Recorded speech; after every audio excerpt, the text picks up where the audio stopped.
I remember when I was starting,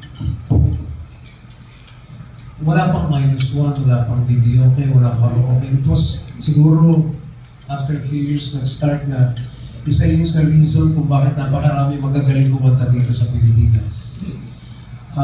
Kasi kami noon, inabot ko yung nagigitara ako.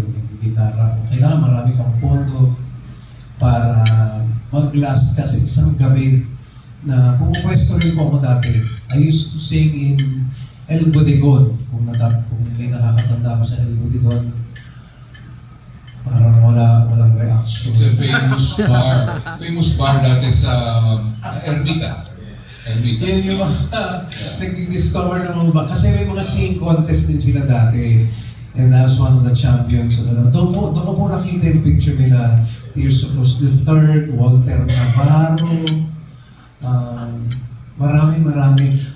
Didi Reyes. Doon ko siya nakilala.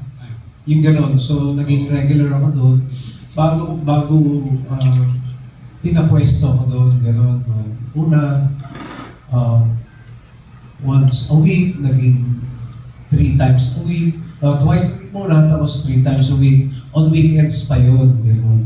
Alam nyo, nakakatuwa ang story ng pagkanta ko noong araw. I was in college. Ang bayaran noon, you wouldn't believe this. Pwede ko ba sabihin yun? Pwede ko kwento na. Ang bayaran noon, hindi kayo maniniwala, 20 pesos isang gabi.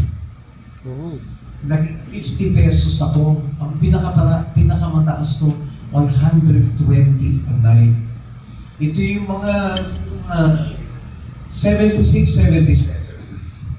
Kasi, siyempre, amateur pa tayo noon, hindi pa tayo professional, wala pa akong record.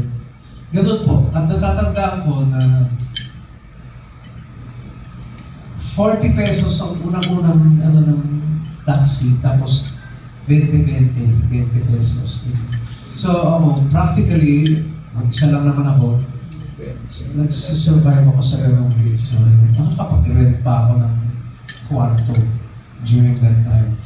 This was in the mid-70s, no? Mid-70s, from 75 up. Ano nga yung tanong?